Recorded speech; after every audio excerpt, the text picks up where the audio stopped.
Aren't they fabulous? Thank you, Narayan and Janet. I'm still thinking about that little Tacos del Sol improv and Javier's leg kicking up at the end. Ted Spady is our prayer chaplain today that's here to share with us the beginning of our meditation time. So we want to invite you to maybe remove anything from your lap and get comfortable to receive the prayer of St. Francis read by Ted. Thanks, Ted. Today's reading is the prayer of St. Francis. Lord, make me an instrument of your peace. Where there is hatred, let there sow love. Where there is injury, pardon. Where there is doubt, faith. Where there is despair, hope. Where there is darkness, light. And where there is sadness, joy. O Divine Master, grant that I may not so much seek to be consoled as to console, to be understood as to understand, to be loved as to love. For it is in the giving that we receive, and it is in the pardoning that we are pardoned, and it is in the dying of the ego that we are born to eternal life. And so it is.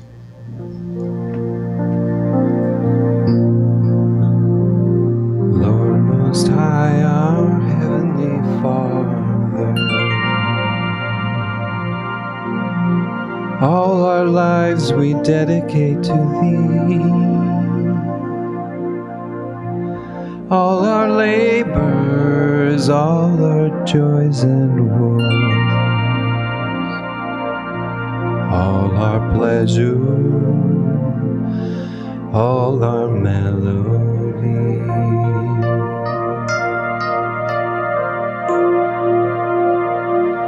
Make us each a channel of Thy peace. When in darkness, guide us from above. Where there's sorrow, may we sow Thy joy. Where there's hatred, may we spread Thy love.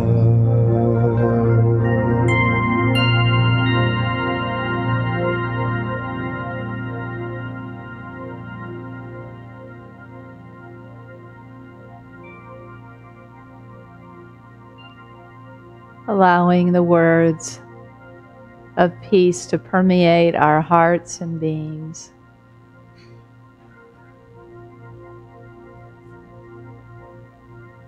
And right now, giving to ourselves.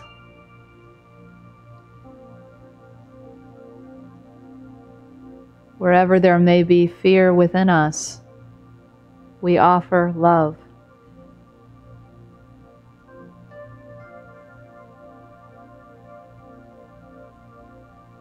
Whatever may feel dark or shadowy, we bring light.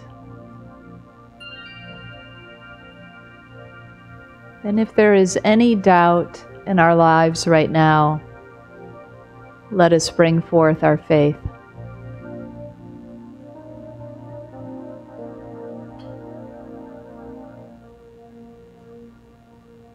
We rest in the knowing that whatever it is that we seek is seeking us.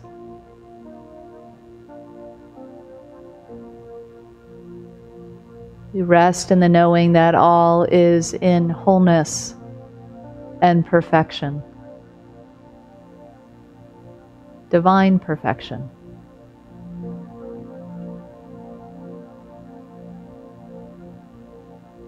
And so I invite you during these few moments of silence to bring in this affirmation.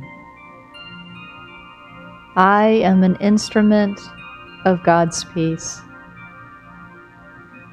And so in our silent time, just quietly repeating that to yourself in your own heart.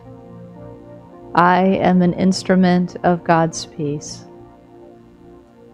Or simply, I am peace. In the silence.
I am an instrument of God's peace, fine-tuned in prayer.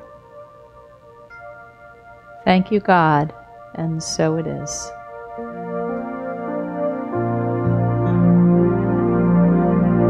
Where there's sorrow, may we sow thy joy. Where there's hatred, may we spread thy love.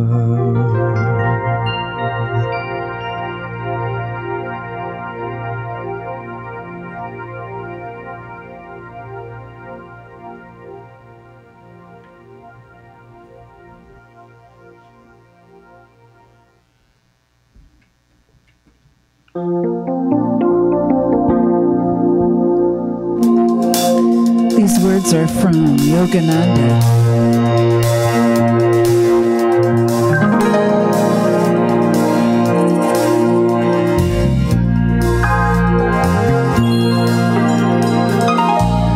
Alone I roam the ocean shore, wrestling waves in a brawling roar, angry mood in a rippling quiver, till thy vastness made me shiver. And a silent waving sentinel tree waved friendly arms to welcome me, holding me in a look divine, your swaying leaves tender and I knew that you were always near, and I knew that you were always near. I saw the magic misty sky, and childlike I start to pry, as if to play hide and seek with me, receding when I reached for thee. Seize my hope in dim despair, you sly eluder everywhere, and I knew that you were always here. I knew that you were always near.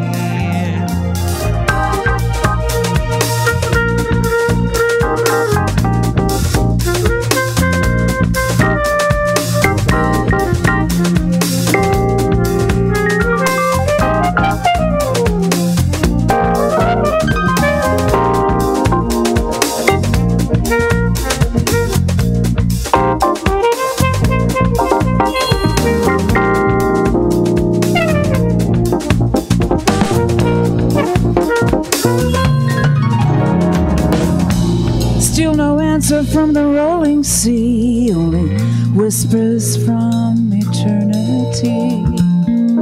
Silence from the vast blue sky, valley low and mountain high. Suddenly an unseen band snatched away the blinding hand. Laughing sea, no more howling roars. Gay glad world mystically open doors. Only mists of dreams between. Someone beside me stood unseen. I knew that you were always near. I knew that you were always near. And I knew that you were always near. And I knew that you were always near.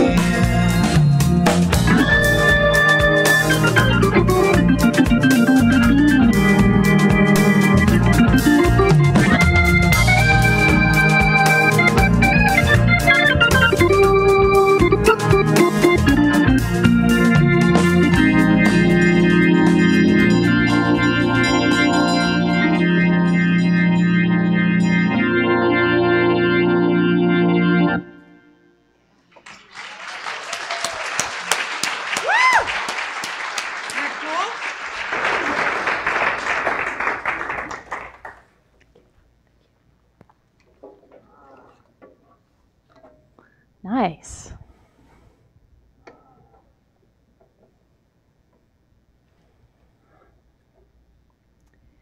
So some of you are familiar with Rumi. Everybody heard of Rumi, or most of you? Yeah, wow. Rumi fans in the house. Rumi's a well-known Sufi poet, and he had a beloved friend who was really his spiritual companion, Shams. And when Shams and Rumi met, they were like soulmates meeting that just wanted to be together all the time, studying and praying and enjoying poetry and challenging each other on their spiritual walk. And the others around Rumi who had been used to having access to him and having his time and having him teach them began to get jealous, and they didn't really like Shams around. And so threats were made to Shams, and so he left the area. But Rumi was heartbroken. And so he asked his son if he would go and find Shams. And so his son and a whole entourage went looking, and they found him in Damascus in a tavern. This is like 13th century. And he was playing cards with a young man, and the young man was cheating. And the young man then noticed that this whole entourage came in, and they were treating Shams in such a way that he realized he was an important spiritual teacher. And so suddenly the young man got a little nervous, and so he confessed that he'd been cheating. And Shams said, "Oh, take the proceeds to our friends in the West." You know, this is along the Silk Road where East and West met, where goods were traded, and it brought together cultures and people that would have maybe not otherwise interacted with each other.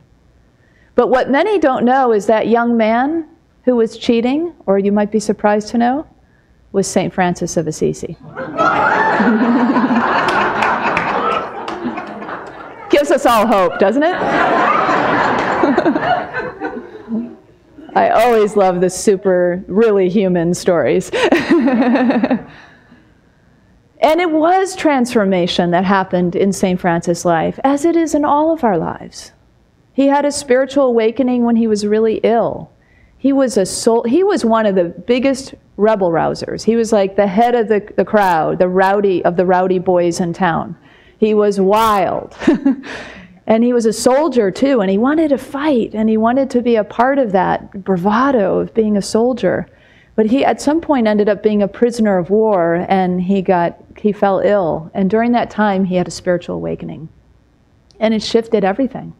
It shifted the way he showed up. It shifted his entire life. It shifted his whole path and all that he created for us. And look at us, how many centuries later we're talking about him in such high regard. So many love St. Francis. How many people are fans?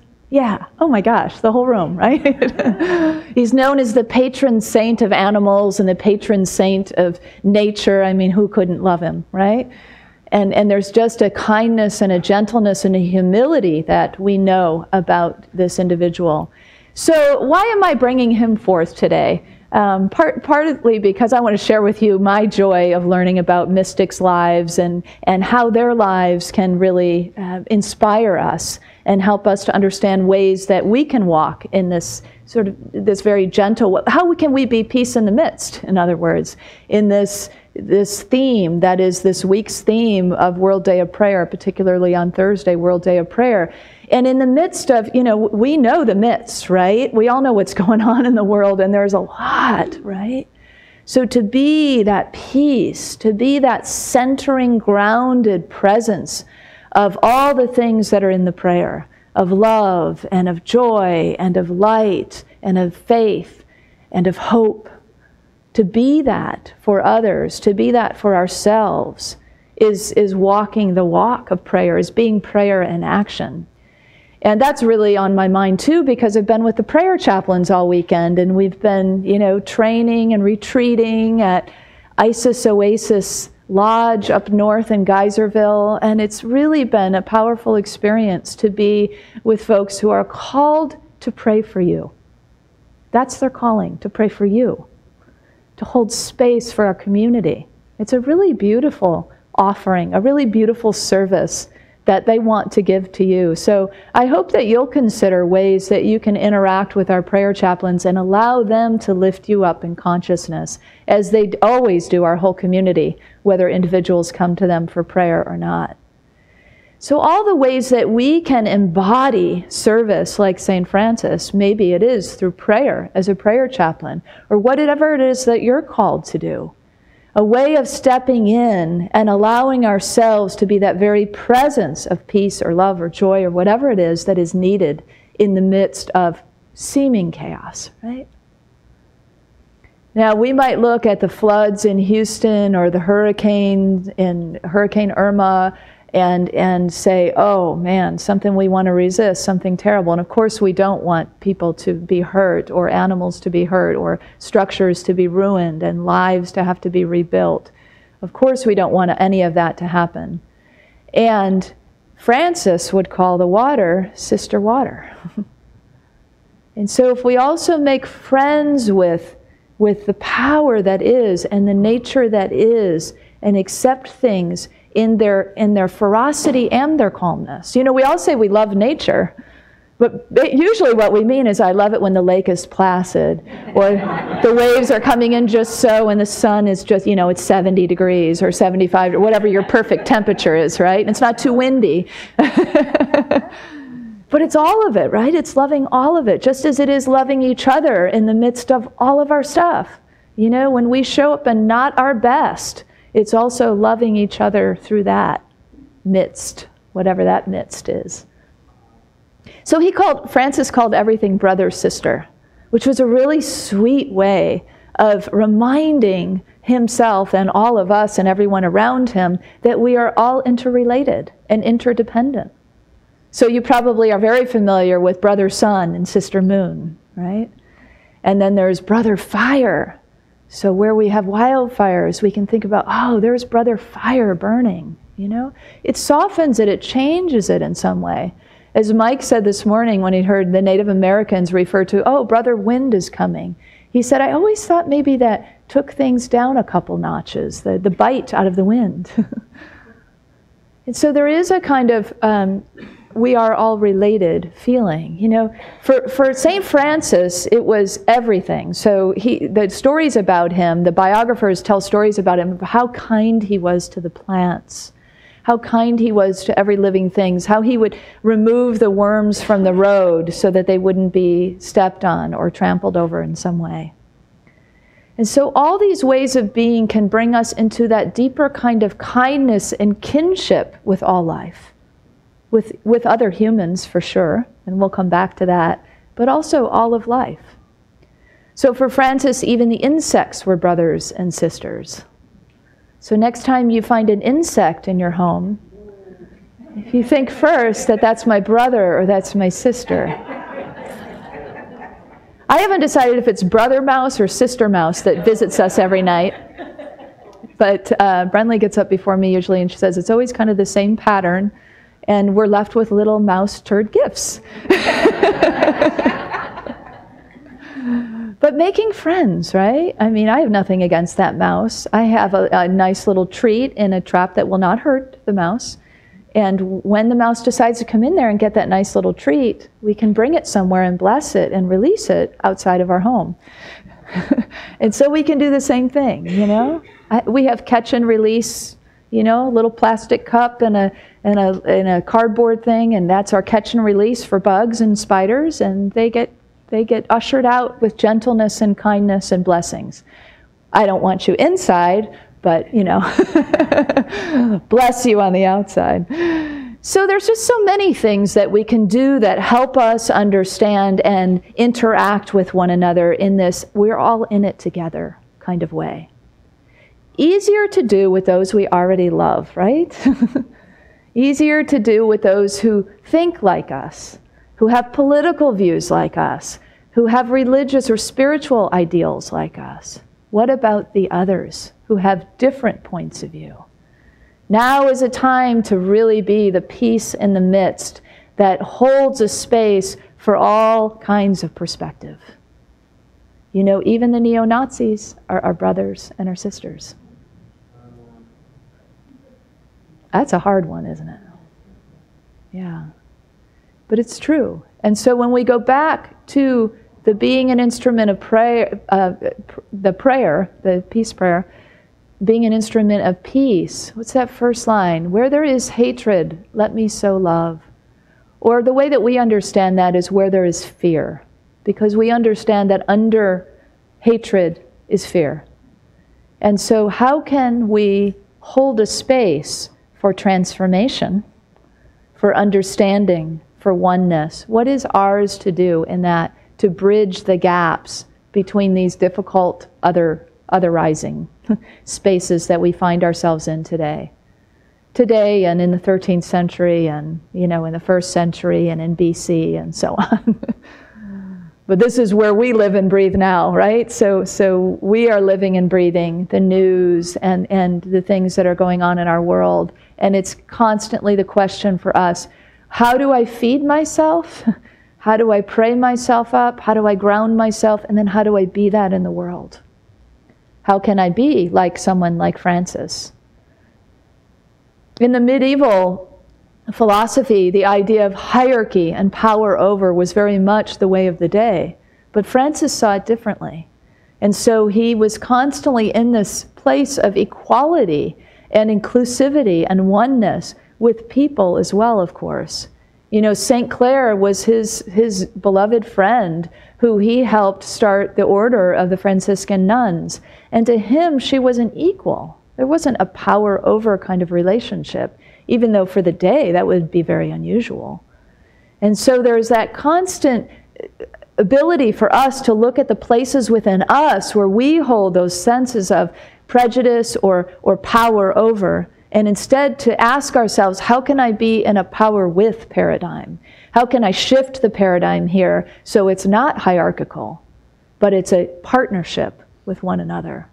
And that's a key to everything going forward. It's a key to all the ways that we can organize ourselves as governments, as organizations, as families, as communities, to say everybody has a worthy idea, opinion, gift, service, way of being. Even if it's so different from ours, we can't even imagine where they're coming from. But what can we do? We can listen with our hearts, right?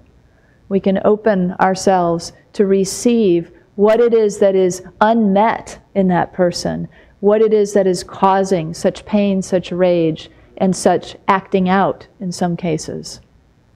And for the earth, well, who knows, you know, the hurricanes and the wildfires, what it's all a part of. Maybe it is a part of the earth restoring herself in places where we have not done as well. If you ask the Franciscans about, you know, the environmental crisis, they'll say, look to your attitudes. Look to the greed and the ignorance and those places. And that's how we transform. We know this in Unity, right? It's singing the same song. And so we look deeper within to our attitudes, our habits certainly, but also our attitudes and how we see the world. Where are we coming from a place of lack, and where are we coming from a place of abundance? What's often misunderstood about these early mystics is this idea of the vow of poverty. You know, we think, oh, well, there's nothing noble about poverty. Why would we take a vow of poverty? But it's a misunderstanding of what that's about. For Francis, it started in a really very real way. His father was a wealthy clothing merchant, Italian clothing merchant. His mother wanted him to be a religious leader someday, so she named him Francis and gave him this French name, thinking somehow, I don't know, somehow that was connected with him becoming a spiritual leader. So that's what she was holding out hope for. Obviously, she got her wish. But he and his father butted heads quite a bit. And so to be a part of this business that was a part of the family that was making really fine clothes and about, you know, succeeding as a businessman. And Francis didn't want anything to do with it. And when he received money from the customers, sometimes he would give it to the beggars in town. And his father did not like that at all. In fact, it made him livid. So they had such a feud that it became a public thing, that they had a public kind of court hearing in this town square to decide how to sort this thing out. And Francis sorted it out for everybody. He stripped down completely naked and walked off into the wilderness.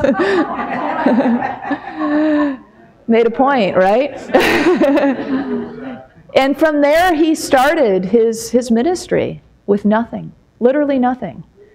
But so the poverty idea is not about having nothing, and it's not about the nobility of nothing. It's about the idea of not possessing. And so Francis was all about not possessing. And so if he wasn't accumulating and possessing, things could come freely to him. And that's exactly the way it worked for him. So really, oddly enough, this ideal of taking this vow of poverty in its true essence, the way that Francis understood it anyway, is a teaching in prosperity. Because it is understanding that we are completely taken care of always. When we actually simplify our life and stop bogging it all down with so much physical stuff to take care of, we open up our lives for more connection, more energy, more service, and less being bogged down in the stuff, right? So I think of that early, you know, that card game way back when Sham said, you know, take the winnings to our friends in the West. And it's like, is that how we got so rich and abundant in the West? Because there was kind of an understanding of, I don't want it. I don't want to be burdened. And it's not that abundance needs to be a burden, because certainly an abundance of things, an abundance of wealth can be a great blessing. But we need to look for ourselves and see, where are we weighed down?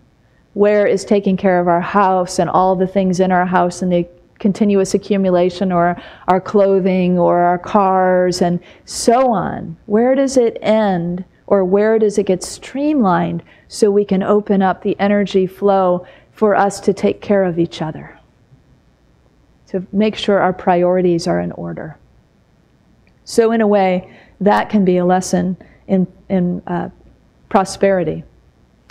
So Francis, as I mentioned, had this kinship with all things, and there are some great stories about the ways that he connected with all living beings. One of them is his preaching to sister birds. Have you heard that story? Right? The sermon to the sister birds. Although I'm sure it wasn't a sermon. I think it was probably more just a communication. But anyway, he was walking along amongst the other monks, and you know how the starlings come in, and it's like they're having a starling conference. Have you seen that? You know, it's like first they come in with a great synchronicity of the flocks and how they fly, and then they all settle in the trees. And then they're really loud sometimes. That's when the conference is happening. I always picture little starling name tags like, meet you at 5 at the 2 trees by the west side of the pond, and we'll have a conference. So apparently the story goes that Francis told the monks, oh, wait a second, I need to go talk to sister birds. And so he went to that area where all those starlings, maybe, or birds, were gathered in the trees. And he began to talk to them, and they got as still as you can imagine. And they say that not one bird flew away and there wasn't much rustling. There was just stillness. There was something about how he connected and understood and honored them at that level of equality of all created things. That was a beautiful dance and communication. And so that offers us an opportunity to think about each other and all of life and how we communicate in a different way. Even inanimate objects, it said, he treated with great gentleness and honor. And how can, where does that go for us when we look at a chair or a rug or a table? And we really think about what is that chair or rug or table. I mean, something, for one thing, handcrafted perhaps with somebody's hands at one time anyway, or a prototype created by somebody's mind, but also the natural resources that went into it and the life that is in it, the cells that are alive in that wood still, or in that natural product that came out of the earth. So there's an honoring of what we have too. We may pare down our possessions and get rid of our attachments, but also what we do have, treating with great honor and respect, would be one of the lessons that we could learn from this mystic. And the idea of beingness over use. So there's a sense of appreciating a tree just because the tree is a tree and not just because it gives us something. And if we take that to the level of our relationships, it can completely transform our relationships. Instead of seeing our partners and our children and our parents and so on as somebody who gives us something or meets our needs in some way or brings us happiness or a sense of completeness and wholeness in some way, instead, we can give all of that back and we can appreciate them simply for existing. No longer having to bend people to our will or wish they would behave according to our ideals, but instead just appreciating them in their existence. Doesn't that shift things for you when you just love and appreciate the other without having to have them be something that is of use to you? But so often our relationships are set up on that idea that there has to be something of use for us. Francis said, or he followed 1 Peter. This was one of the scriptures that meant a lot to him. We should not want to be in charge of others. We are to be servants, and we should be subject to every human creature for God's sake. So again, this idea of inclusivity, this idea of equality. He loved Jesus and the teachings of Jesus so much and was so devoted to that path that he was the first to develop that stigmata, the marks on his hands and feet that were like the marks that Jesus had. And it was a sign of his deep, deep relationship and connection. In Unity we say we follow the teachings of Jesus. That doesn't necessarily make us Christian. Christianity came after Jesus. It makes us followers of a master teacher called Jesus. And that's who Francis was. And he really was. And so he really followed those teachings the best he could understand them. And how did that show up? Humility, inclusivity, oneness with all life. It's pretty simple teachings. Simple, again, not always easy, right? Not always easy in practice.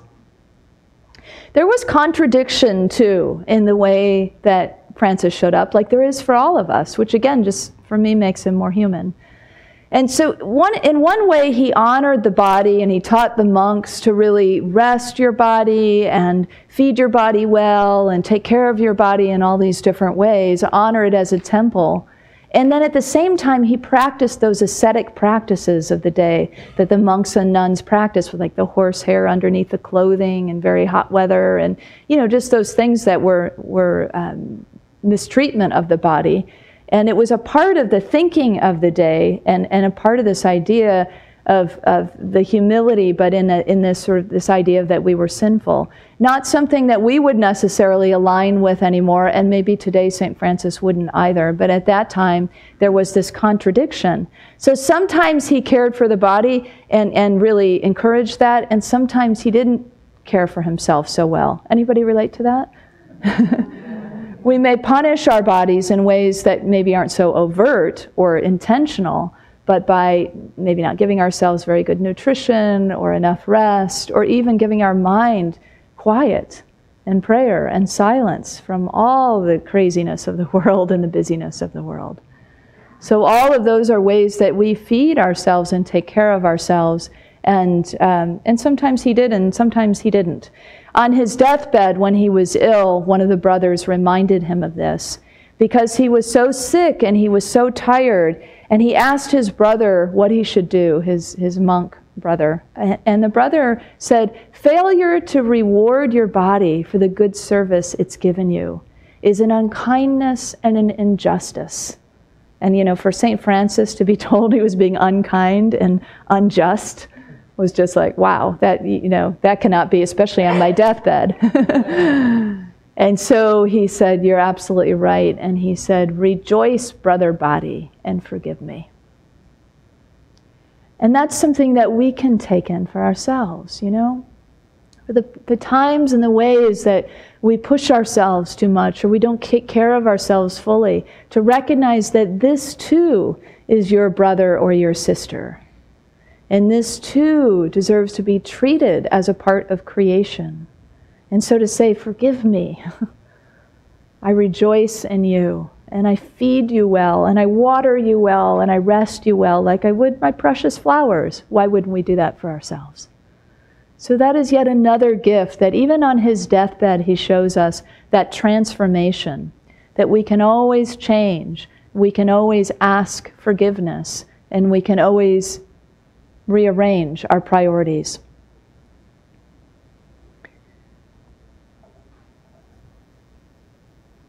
Another story that really demonstrates this idea of accepting nature as it is and inclusivity of all things is the story about the wolf in Gubbio.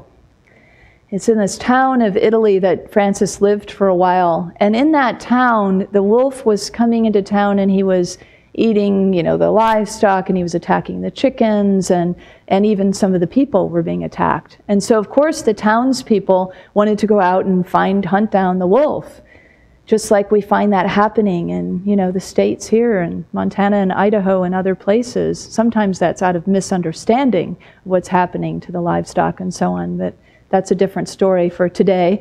But in this story, Francis went out and found the wolf. And it's said that his spirit was so connected and so gentle with all living beings that when the wolf saw Francis, it closed its jaws and it came and laid down at his feet. And he had this conversation with the wolf about what had been going on in the town and how it needed to stop. And he said, "I think I understand that you are wanting food and that you're hungry. So I want you to follow me to town, and we're going to make a deal with the people in the town." And so the wolf follows Francis into town, and of course all the townspeople are curious but a little trepidatious. You know, they trust Francis, but the wolf is here, and so people are coming out of their homes and closer to see what's going on. And Francis then he negotiates with the people and the wolf. And he says, "Look, the wolf is hungry, so why don't you feed the wolf?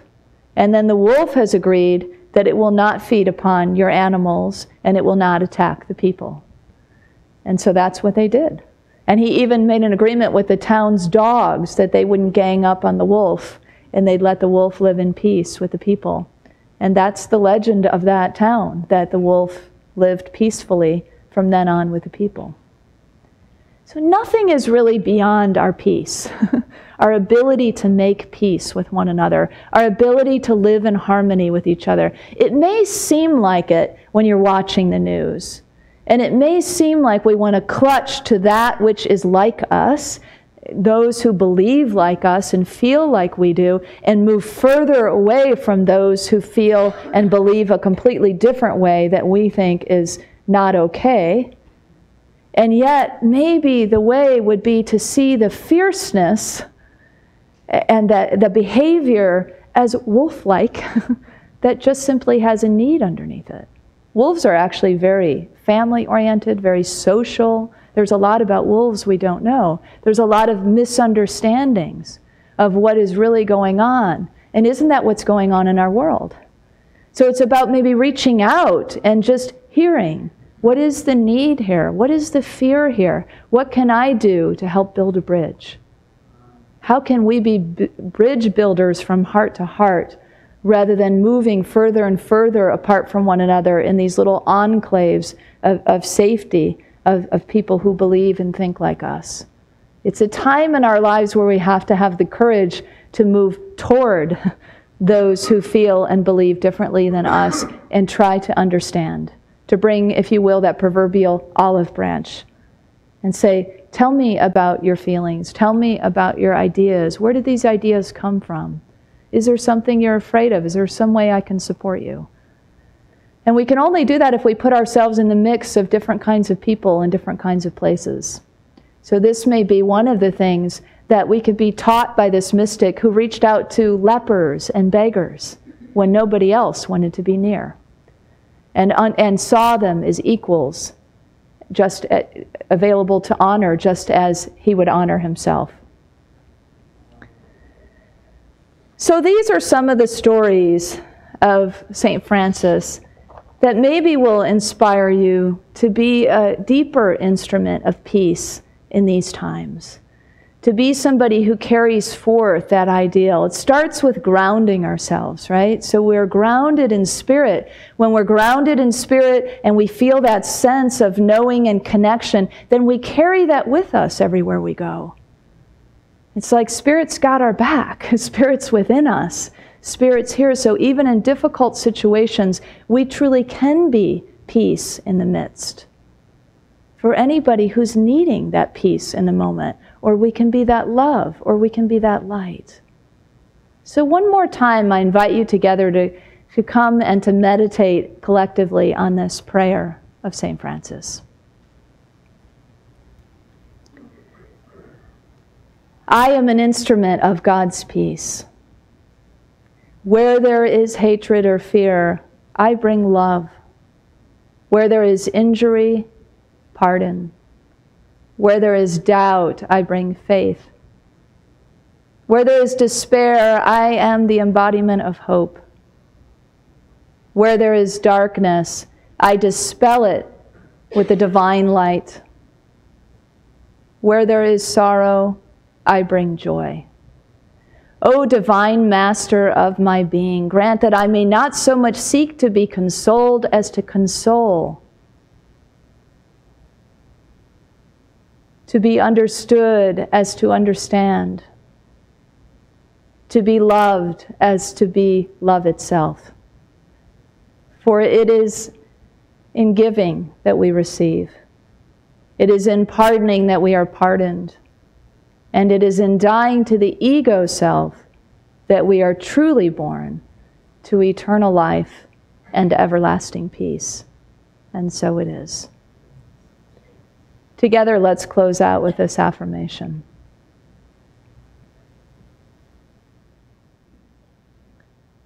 I am a clear and resounding instrument of peace. And so it is.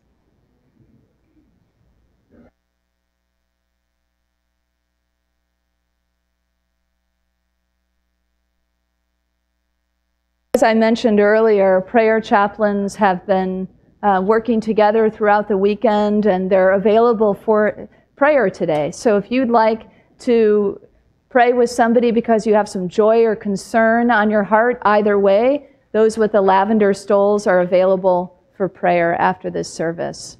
And this is also the time when we celebrate our prosperity and our abundance. So I invite you to bring forth your tithes, your gifts, your love offerings. If you'd like to donate with a credit card, there's an envelope in the seat pocket in front of you, or you can use your smartphone with PushPay. For those who are watching live, there's a donate button on the Watch Live page.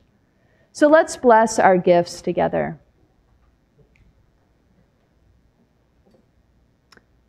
Divine love, one with me, blesses and multiplies all that I am, all that I have, all that I give, and all that I receive. I am joy-filled and grateful. So it is.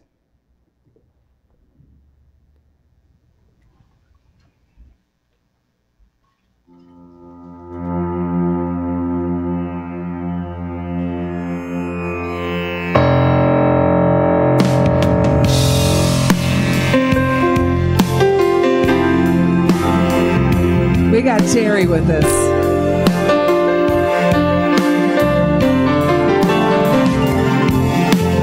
Peace and joy to you.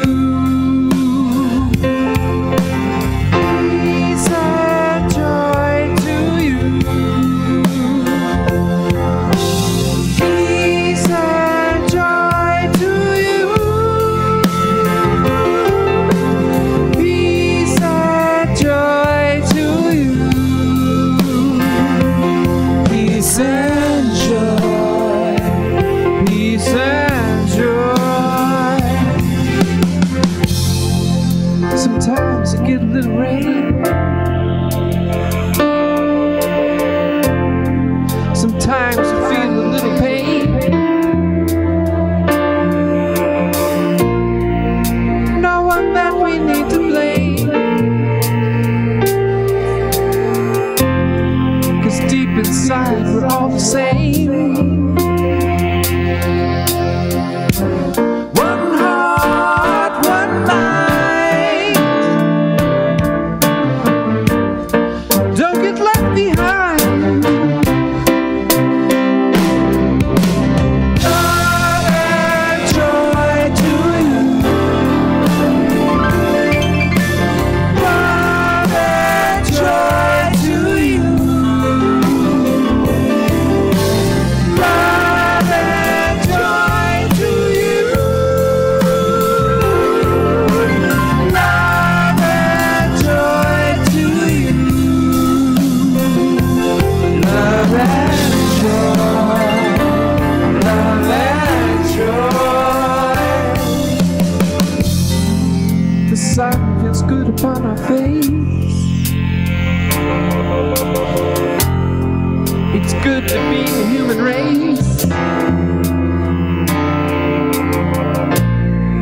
Let's not let it go to waste. Thoughts of separateness erased. One heart, one mind. Don't get left behind. Peace and joy to you. Peace and joy to you.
adds such a beautiful dimension, doesn't it? To be able to express in that way. We're all going to learn sign language. Terry's going to teach us. Seriously, she's getting ready to teach us next spring. All right, let's bless the abundance of gifts that we have in this community that are gathered here as symbols of all that we give and all that we create here together and that we bless the world with. Together, let's say this blessing together. We give thanks for the ever-increasing, unceasing flow of absolute good in our lives now. So it is. Let's bring our children in with Marching in the Light.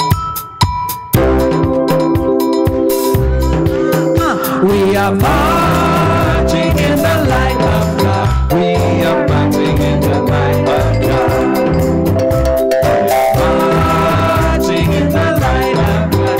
We are marching in the light of God. We are marching. We are marching. Oh, we are marching in the light of God. We are marching. We are marching. Oh, we are marching in the light of God. See how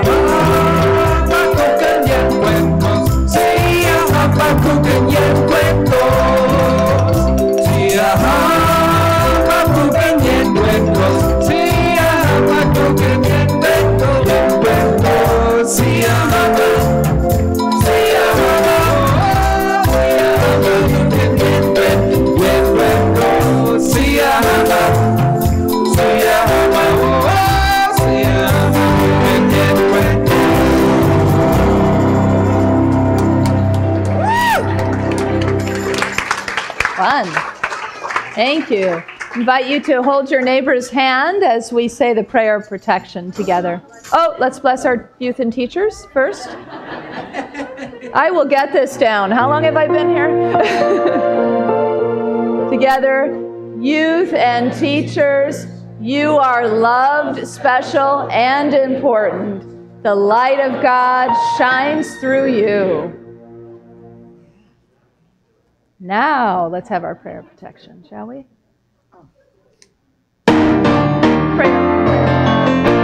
prayer. The light of God surrounds us. The love of God enfolds us. The power of God protects us. The presence of God watches over us. Wherever we are, God is, and all is well.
The light and the love and the peace on earth right now. So let your light shine and have fun.